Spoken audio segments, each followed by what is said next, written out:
ગુસાઅ ગુરુત્તમ સામાન્ય અવયવ. અહીંયા હું સંખ્યા લઉં છું 20, 28 અને 36. હવે એમાં જે સામાન્ય હોય એનાથી આપણે ગુસાઅ બનાવવાનું છે. અહીંયા હું તમને ભાગાકારની રીતે બતાવું છું. 20નો ભાગાકાર 2 10 ને 20, 2 પંચા 10, 5 એકુ 5, 2 ગુણ્યા 2 ગુણ્યા 5. બીજી સંખ્યા આવે છે 28. 28નું આપણે ભાગાકાર કરીશું 2 વડે.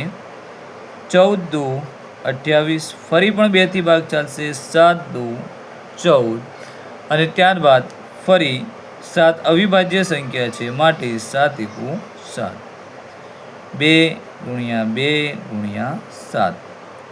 ત્યારબાદ ત્રીજા નંબરની સંખ્યા છે 36.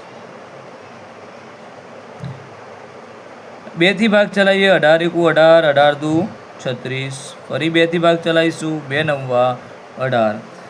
હવે આયા છે 9, જે 2 ના ઘડિયામાં નથી આવતા પણ 3 ના ઘડિયામાં આવે છે. 3 તરી 9 અને 3 એ અવિભાજ્ય સંખ્યા છે માટે 3 એકુ 3, 2 ગુણ્યા 2 ગુણ્યા 3 ગુણ્યા 3. હવે બંનેમાં સામાન્ય અવયવ હોય એવા આપણે અહીંયા લેવાના છે. સામાન્ય અવયવો અહીંયા 2 છે, 2 છે, 2, તો એને આપણે લઈ લીધા. અહીંયા 2 છે, અહીંયા 2 છે, અહીંયા 2 છે, તેને પણ આપણે લઈ લીધા. અહીંયા 5 છે, અહીંયા નથી. અહીંયા 7 છે, અહીંયા નથી. અહીંયા 3 છે, અહીંયા નથી. એટલે આટલા જ સંખ્યા બંનેમાં સરખી છે. જવાબ મળે છે 2 દુ 4.